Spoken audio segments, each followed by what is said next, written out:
Welcome back, everybody, to Chris and Harry Unplugged. And I really do want to welcome back Mr. Mowry to the show. I'm back. I'm excited. This week's going to be a lot of fun. I'm really excited for this week. If you're on YouTube right now, you can tell we've made some changes. We finally got webcams, trying to upgrade the lighting a little bit. Harry's lighting looks good. Mine doesn't, but we're working on it. And we have a little bit of a more professional setup, so you can let us know what you guys think in the comments. And yeah, we have a pretty packed episode today. I think we should just hop right into it. As always, you can email us at questions@cmhsunplugged.com if you want to be featured on the podcast, or if you have a question that you maybe want us to answer, we'd be more than happy to. And I think we should just hop right into it. What do you think? I think we should just go right into it. Let's dive right in. Let's do it. So, first of all, I want to talk about Vivek Ramaswamy. This guy has been on everybody's mind. He's soaring in the polls. It seems like this guy is, if you don't know who he is, he's like a 38-year-old young millennial. He's a millionaire who's run a couple businesses. And I'll give credit where credit's due. He's got quite the onslaught of a social media campaign going on. He's not poured. He's pretty much self-funded his whole campaign, and he really hasn't put much money into advertisements. But he's been doing a lot of social media stuff, and so he's doing very well in the polls. And by very well, I mean he's still nowhere near Trump, but he in a lot of polls has overtaken Ron DeSantis for second place. And the reason I say that is because, as you'll hear later on probably, Harry and I have a slight disagreement about what is going to happen in 2024.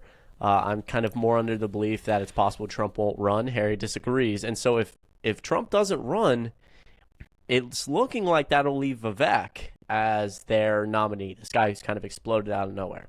Now, he runs on anti-woke, you know the Republican platform these days. Anti-woke, I'm going to pardon Trump, blah, blah, blah, blah, blah, blah, blah, blah, blah. But this week he said that he wants to raise the voting age to 25. Now, obviously, he'd need a constitutional amendment to do this because that's unconstitutional. But I wanted to read the quote. If you're on YouTube, I'm going to pull up the article here. Look at how fancy this is. Yeah, I know. This is kind of fancy. So this is Vivek Ramaswamy right here speaking. And he wants to raise the voting age to 25. And he said pretty much one of his justifications for this was that there's a quote. This is his quote. Absence of national pride is a serious threat to the future of our country, and argued that his proposal can, quote, create a sense of shared purpose and responsibility amongst young Americans to become educated citizens. He said on Twitter, I understand not everyone will like this proposal, and it will take persuasion to convince many of its merits, but I'm ready to take that on. He's 37, not 38, I'm sorry. But as you can see, he's polling well. And this is obviously relates a lot. Sorry, I got to get rid of this now. This relates a lot to Harry and I because we're Gen Zers. I'm 21. Harry's 20. The only way in Vivek's world to be able to vote is you serve in the military or a first responder. If you're under 25, you can vote. Or you have to pass a civics test because he thinks that'll make us all more educated. Yeah, for sure. Yeah, so man. Harry, I'll let you take over if you have any thoughts. I know I've been rambling. No. That was a good summary. I mean, I knew of this guy's proposal for a while now that he thinks that those between the ages of 18 and 25 shouldn't just have the right to vote. And I want to dive more into this guy's proposal a little bit. But I just think that, with what Ramaswamy is saying here, I think it's interesting because when you put it to the test of like the Republican logic, it really fails, right? So we have a 13-year-old girl who in Mississippi, right, that we both made a video about it, Mississippi, 13-year-old girl who's raped and couldn't get an abortion in that state because Republicans have virtually banned the procedure outright. And the closest abortion clinic she could go to was in Chicago. She couldn't afford it. So she recently gave birth. She's going to go into the 7th grade, right? Republicans think that this girl is old enough to be a mother, but 18-year-olds to 25-year-olds are not old enough to vote. They think that 18-year-olds are old enough to own an AR-15, but not old enough to vote. They think that 18-year-olds are old enough to serve for this country and die for this country, but not old enough to vote. So when you put it in perspective like that, like regardless of what Ramaswamy says, right, I think this guy is truly an idiot. Even though he went to Harvard and Yale, when you put it to the test, it kind of fails. When you're comparing it to other aspects of like what the Republican Party believes, Yeah. And I think like I made a video about it today. I think it's very clear that like Republicans don't believe this. Vivek doesn't believe this. His justification that oh well, it'll create a sense of shared purpose. I'm like, or it'll create a Gen Zers aren't patriotic enough, so it'll make them more patriotic. It's like, okay, yeah, so Gen Z isn't patriotic enough. They don't love America enough. So the way to fix that is to rip away their constitutional right to vote. It's like, what the fuck? Oh, my God. And the thing is, he's like, he's trying to make this claim also that they're not educated enough. I think that's super dangerous. We've seen that, in America before. It was the argument in the Reconstruction South was that African Americans weren't educated enough, and so they should, they have to pass literacy tests to vote. And that was the same type of logic that like, oh well, they don't know how to read, so they shouldn't really, right? And that obviously was horrible. And so I just think he doesn't believe this. The problem is that Republicans have a young voting problem. They have a serious young voting problem that they don't know how to solve. 62% of Gen Z voters in the 2022 midterms voted for Democrats, and Republicans are struggling to find a solution. And they think their solution is to just cut the head off. Listen, if Gen Z is going to be the largest voting bloc in 2028, 2024, 2028, like we'll be larger in 2024, but in 2028, we will be, I think with millennials, the largest voting bloc. They're like, that's right.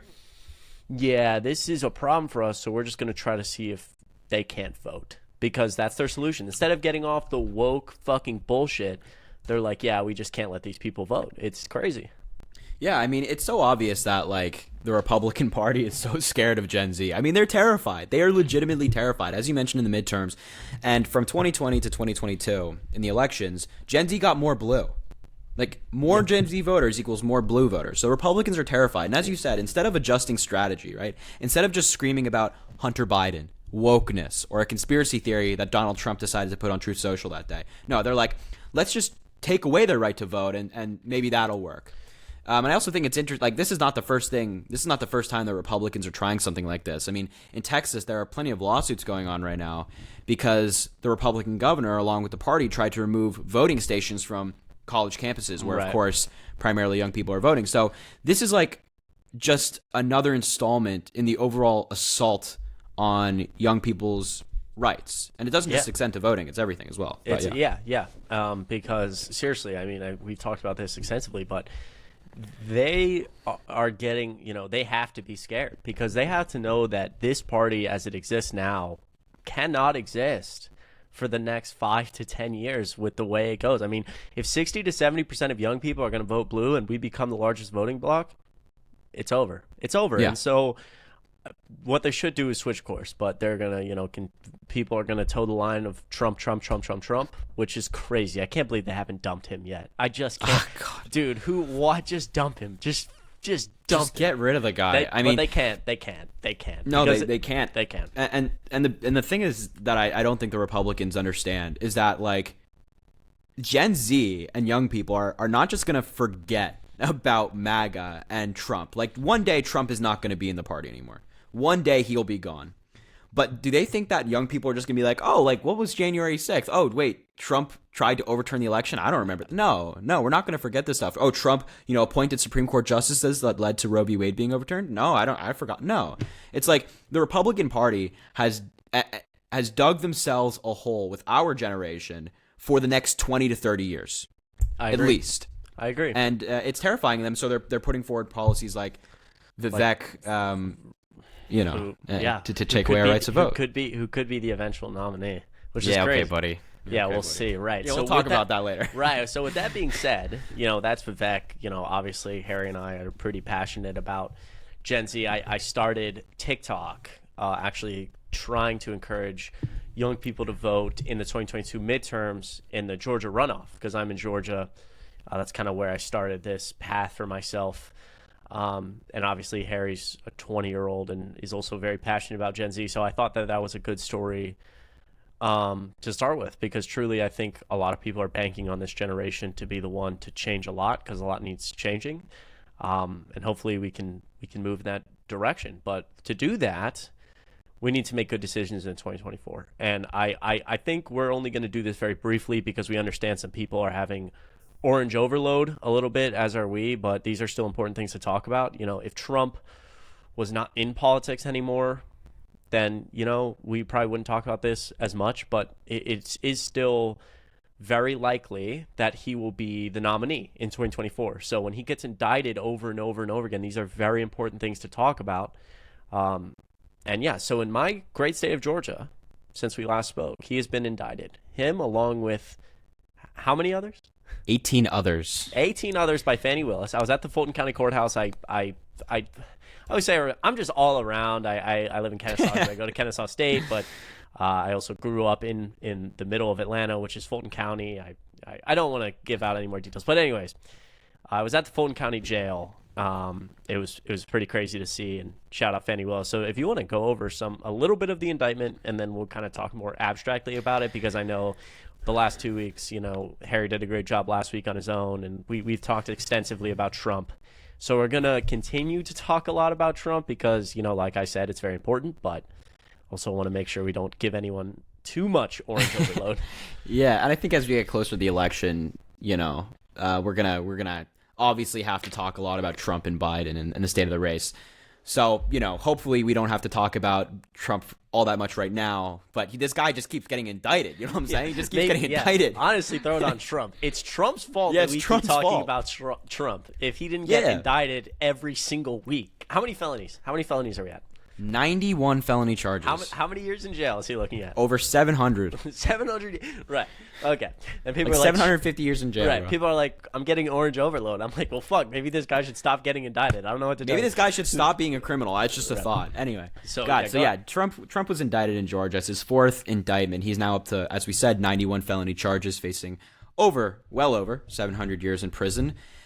He and 18 other people were indicted, and notable people in those 18 include Rudy Giuliani, Mark Meadows, Jenna Ellis, Sidney Powell. Who else am I forgetting?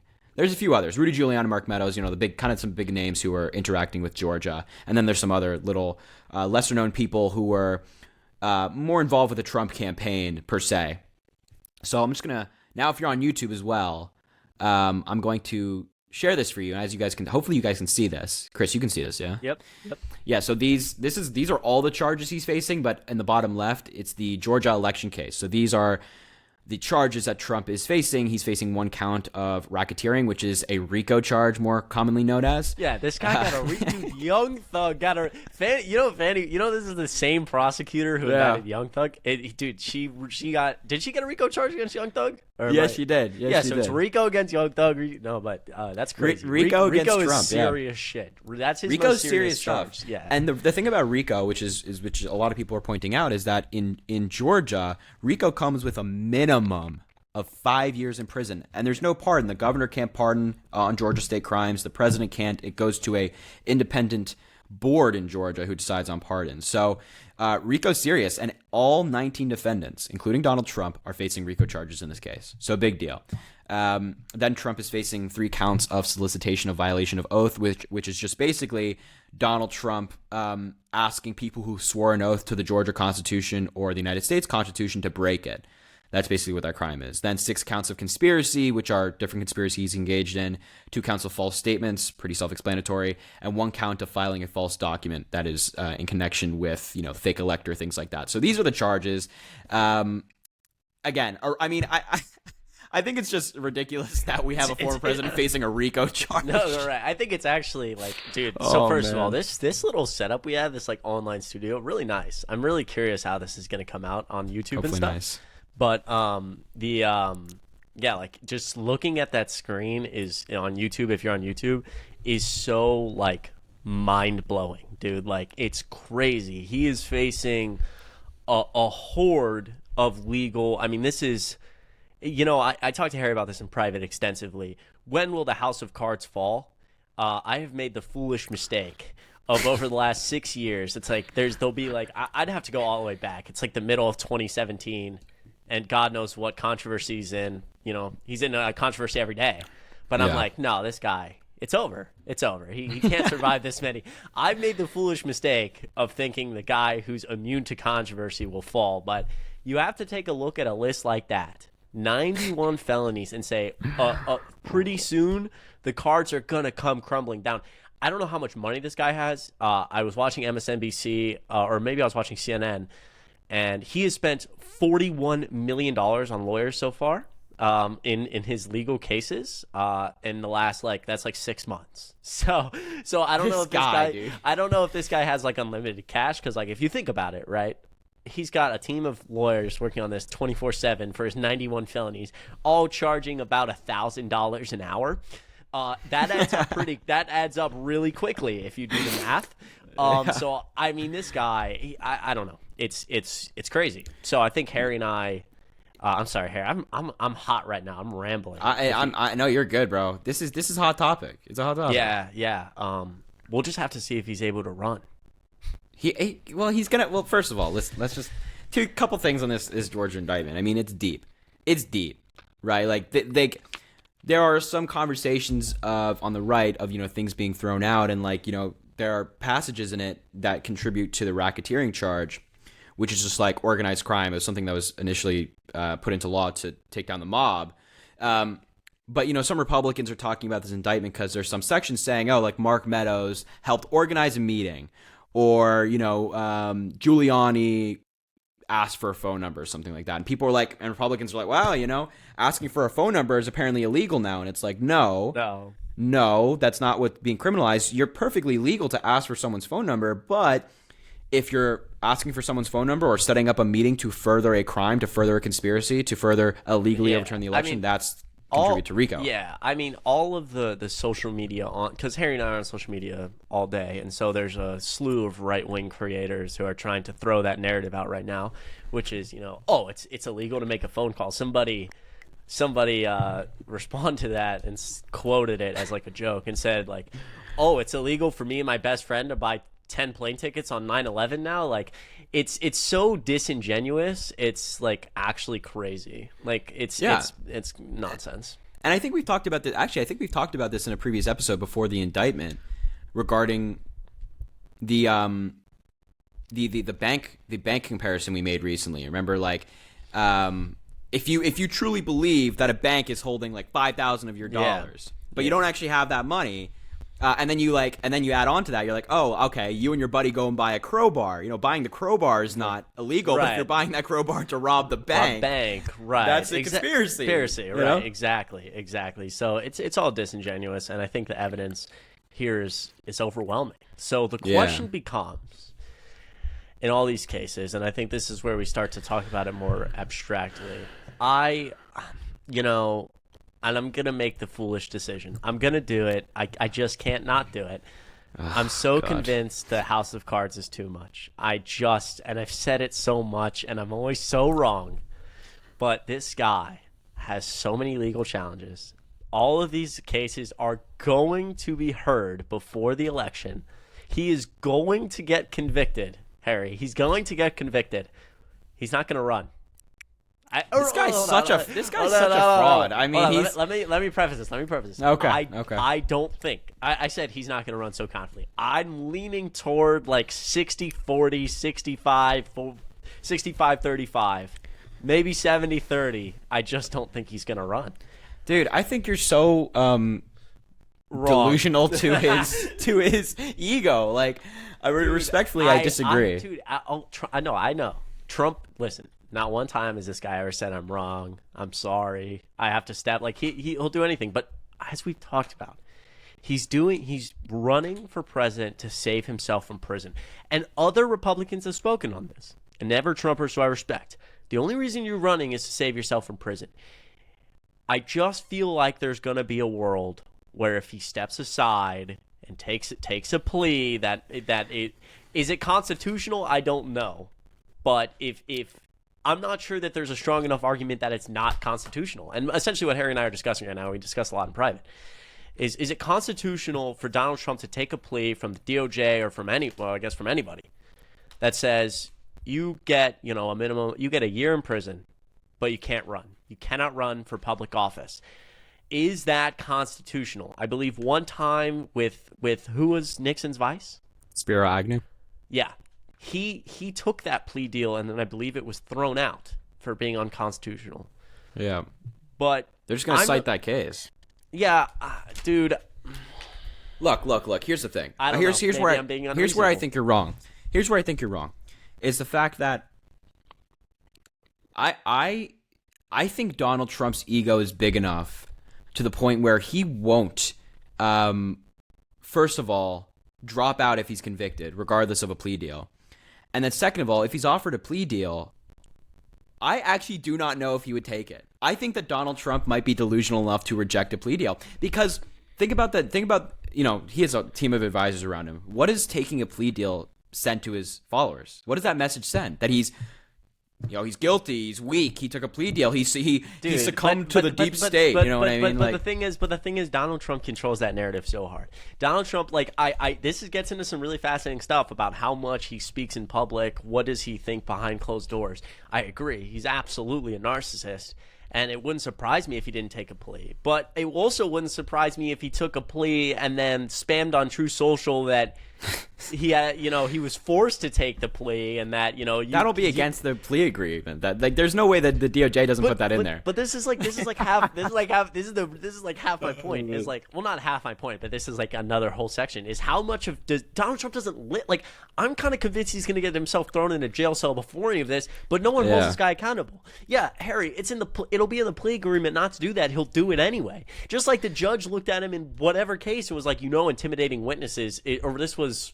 Oh my god! There's so many cases. No, it was the election interference case in January. Yeah, the election interference case. The judge is you understand intimidating witnesses if you do it, and she almost referred to a social media site in any aspect, that's whatever it is. What's the word? That's it's a violation of his plea agreement.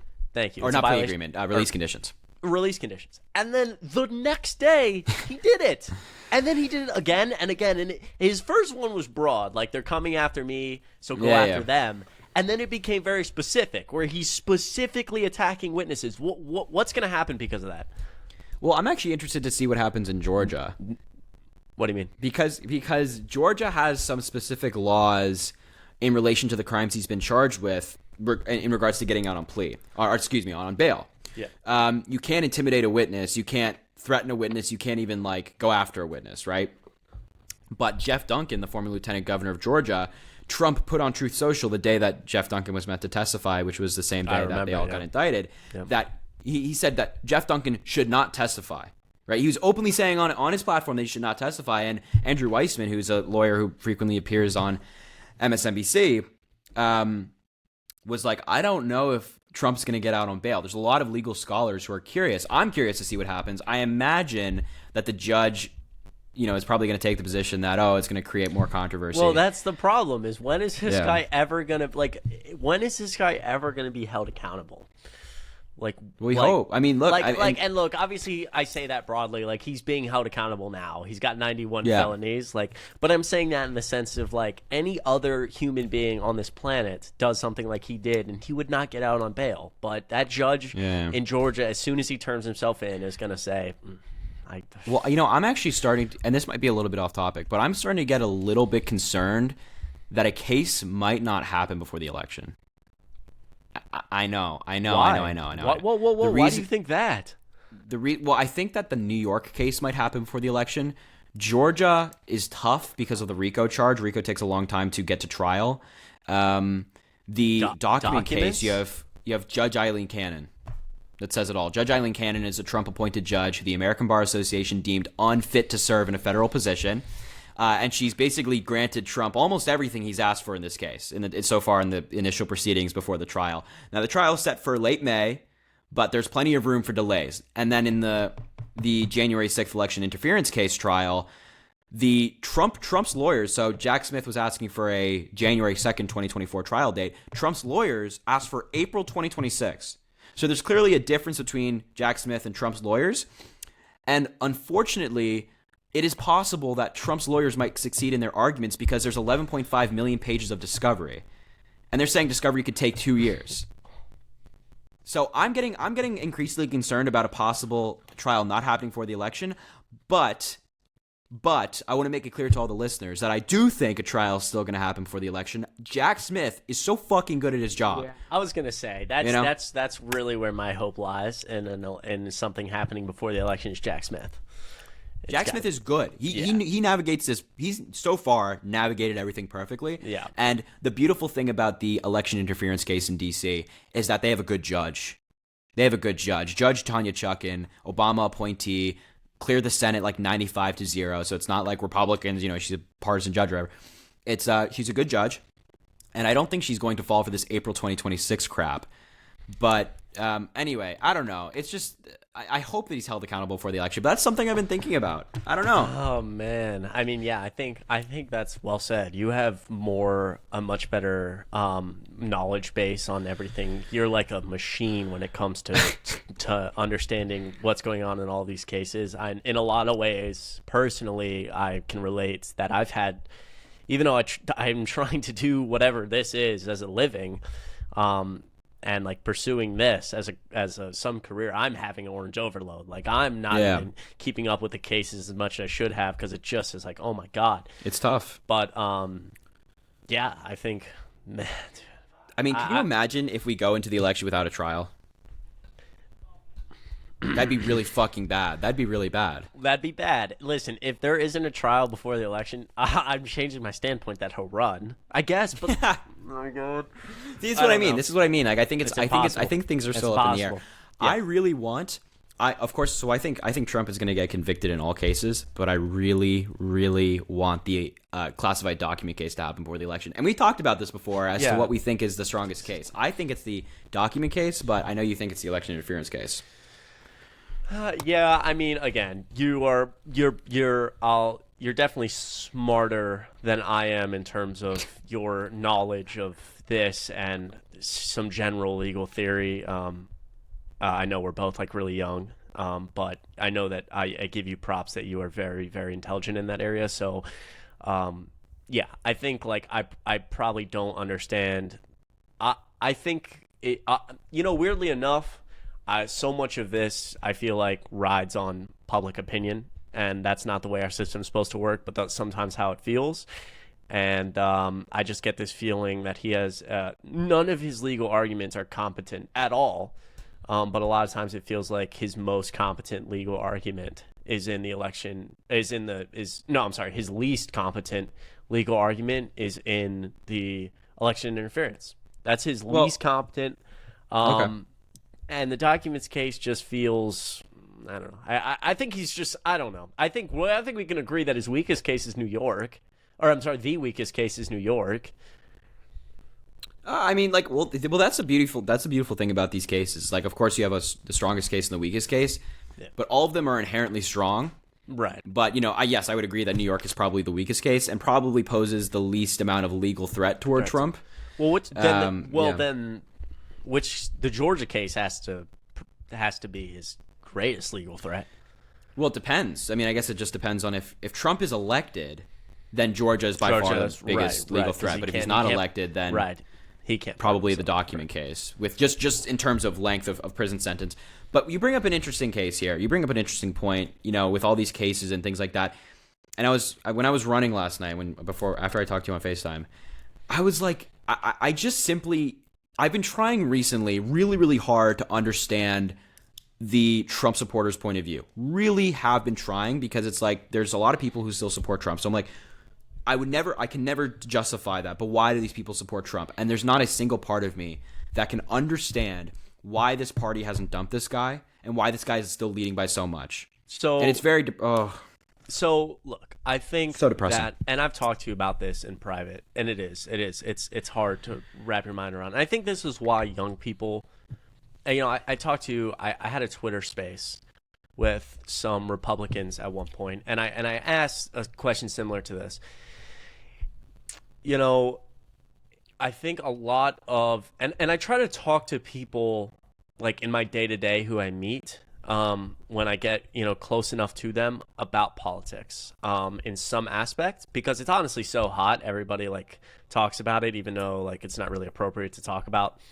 And I really get the sense talking to people in Georgia, talking to people online, all ages. I've talked extensively with like, people, I used to work in a restaurant. So I've talked extensively to older people in the restaurant industry who work 40, 50 hours a week, have not college educated, white, just trying to give you some demographic here. And I've talked to, people online who serve in the military, et cetera. And I think the sense that I get is that there's no trust in government. There's zero trust in government. This Trump was really helped by the fact that in American society, since probably 2010 and forward, well, before that, but really 2010 and forward, it accelerated. There was just this complete and utter destruction and deterioration of any trust in any government agency.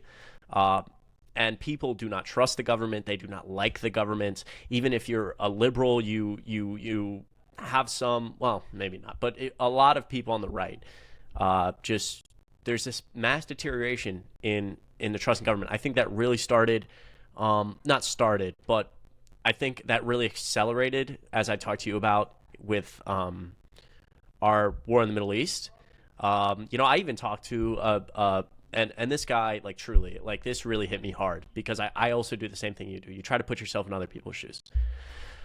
This guy said to me, Chris, I used to think a lot like you, and I respect you. I think he's a Trump supporter. I believe he was at January 6th, which, oh my God, but whatever. Not whatever, but still, that's just whatever. But yeah. He said, Chris, I signed up to join the military when I was young, and I got sent to Iraq. And I really thought I was doing my country a service. I was excited. I was patriotic. And he said, I came back, all my friends were dead, and it felt like I did it for nothing. It felt like my government lied to me. It felt like Bush lied to me. Why did I do this? And all of a sudden I lost all faith in all these people. They don't care about me. And listen, I'm very passionate about January 6th. So the fact that he was there, I'm like, fuck. But that's very deep, regardless of what side you sit on. I mean, this guy loved his country enough to go serve. That's so incredible. And obviously the war in the Middle East is very complex, but I get this sense that there's just this rapid deterioration of everybody at the top. No matter who you are, I'm just not going to listen. And Trump was the one guy. And listen, we don't understand this. I don't understand how he's relatable because he's a multimillionaire sitting in a gold palace. So how is that guy relatable? But he was at least the one person who stood up, and all these people who have felt not heard, all these people, both left and right, Republicans and Democrats, they're like, I don't care about any of them because they all don't like me. And there's this mass deterioration, and a lot of Americans are like, both these sides, just who cares? They send me on wars to die. They take my taxes. They don't do anything for me. And Trump gets on a stage and he's like, this government doesn't care about you. I'm different. He refers to it as the deep state, and he captures this group that has really felt unheard. And look, I don't understand why people support Trump. I truly don't like to use the word hate, but I hate Donald Trump like a lot. Like, all I do all day is that guy drives me insane. He's one of the worst things to ever happen to this country.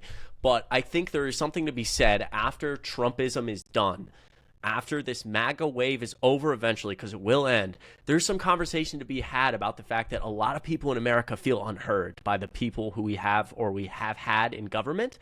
And we should work on that. So that's kind of my justification as to, like, why do people still support this? It's really that they're blocking out the noise. He gets indicted. They say it's Jack Smith or someone sits up on TV and they're not going to think about the depth of the legal theory. They're like, whatever. They are entrenched in the fact that this is the only guy they've ever felt in their life. If you're 60 for 40 years. He's the only guy that they've ever felt like represents them. Does he represent them? No, he's a narcissist. He's horrible. But, I still feel that, that's kind of how I think about it. Sorry for the rant. No, that actually provides a lot of, that's an interesting perspective. That actually adds a lot of context. But I guess what I'd say to that is the people who maybe from, past blunders from the federal government, whether it be Bush, surrounding Middle Eastern policy, or even things that happened before that in the late 1990s, whatever. I have no understand. I don't understand why they distrust government and then they go to Donald Trump. Like, I don't understand how they went from, I hate Bush, he lied to me about the war, and then I go to Trump. And the reason being is that you're going from one liar to another. Yeah, no, I agree. Like, right? Like, George. No, I'm sorry. Go ahead. Well, George Bush was there's a lot of debate as to what George Bush lied about, but he was very dishonest about things that happened with 9/11, and obviously the Middle Eastern invasion and his involvement in the Middle East was very poor. So why go from wanting to serve your country, in the example of the gentleman you talked about, why go from wanting to serve your country, thinking that the federal government's a liar after you do so, and then you're like, well, Donald Trump's my guy when he's told over 30,000 lies. He lies and lies and lies and lies. He lies to people's faces. He lies to investigators. He's being indicted for lying to investigators. I just don't get that. I genuinely don't understand. I agree with you, actually, because that is also where my disconnect lies. Like, I understand the anger and the frustration, and I understand the distrust in government. Even though I don't agree with it, at least I can try to step in and understand. But that's also where I disconnect. Why, after all that, is Donald Trump your guy? I don't know. Well, I also just don't understand why Republicans, MAGA, Trump supporters can't see a bigger picture here. So, we disagree with Trump on policy, but we also see the big picture. And I think independents, moderate Republicans disagree with Trump on policy, but they also see the bigger picture. MAGA cannot see the bigger picture. We are on the verge, in my view, of the United States genuinely collapsing. Our institutions falling apart. Everything that we hold dear as a country and believe as a country and have as a foundation, I genuinely believe are on the verge of collapse if Donald Trump gets away with everything, gets back into office, and pardons all of himself and all of his co-conspirators. That's a really bad precedent to send for the future, because the next Democratic president could go into office, do everything that Donald Trump did, and get away with it. So why can't MAGA genuinely see the bigger picture as to how this is either on the verge of fascism, or some core ideals of fascism, or we're already there, and that our institutions are falling apart? This is what frustrates me about MAGA. I'm trying to understand why so many Americans think like this, because we're not trying to, when we go after MAGA, we're not trying to alienate Americans. We're going after the ideology, but why do so many Americans who have fallen victim to this ideology still not see it? It's so frustrating, man. I think, and that's a really good point. That's a really, really good point. Man, I think that, part of it, obviously, they will claim, or MAGA, I don't like to say they, we're all still people, right? But the MAGA will claim that, I guess it's not setting a precedent because all the indictments are fake nonsense, whatever. They're not, but you start to go down that road where I'm starting to explain, and really there is no explanation. And I hate, dude, truly, I've struggled with this myself. I hate, being divisive. I hate, you want to speak your mind and say how you truly feel, but you don't, you're trying to bring, in this field, in politics, your ideal world is that all Americans get along and we're all happy and dandy, but that's just not how it is. And I don't want to be divisive, but sometimes you got to call it how you see it. And I've really strayed away from using this word for a long time, way longer than I should have. But it's a cult, and that's your answer. That is your explanation. There is that you can follow the logic for a while, and I'm not trying to be a dick, but you can follow the logic for a while. Like I said, there's this deterioration in trust in government, trust in media, maybe this hyper capitalism, all this stuff, and you can kind of follow. Why is Trump your guy? It's a cult. It's a cult. Donald Trump. It's a lot of people who support Trump and the MAGA movement are in a cult, and some people, I know people hate when people say that, but you can go, I've read extensively. I actually wrote a paper at one point about, the signs of being in a cult, and it's a cult. There's no logic here. It's a cult. Yeah. I mean, I personally have not been afraid to use that word. I say it almost any video where I'm reacting to it. It's a cult. It's a cult because that's what it is, right? I'm not afraid to call it out, and I know you aren't either now. But it's a fucking cult, right? And maybe it's because I'm too positive, so I'm no. This is oh, here we go. See, this is good. We're gonna. Oh my God, sorry. Actually, sorry, but anyway, maybe I've been, too positive. Maybe I'm no, Americans can't be, this giant group of people can't be in a cult. But then you also feel kind of You feel like you're making yourself seem better than everybody because you're like, I'm not in the cult. But, dude, like, at the end of the day, it's a cult. It's a cult. Yeah. Well, there's no other way to describe it. I mean, like, if we're being honest with ourselves, we can try to dance around it as much as we want and try and be nice. But sometimes, just as you said, you gotta say it how you see it. You know. You gotta say it how you see it. I 100% agree. And I think we should go through this just really quick. I'm gonna change it up. I'm gonna change it up on you. Because I also like using this this thing. So let's take a look at this together. So this is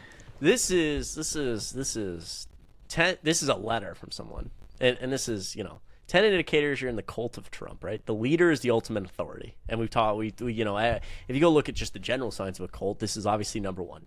It's Donald Trump's word versus all, no matter what. Trump.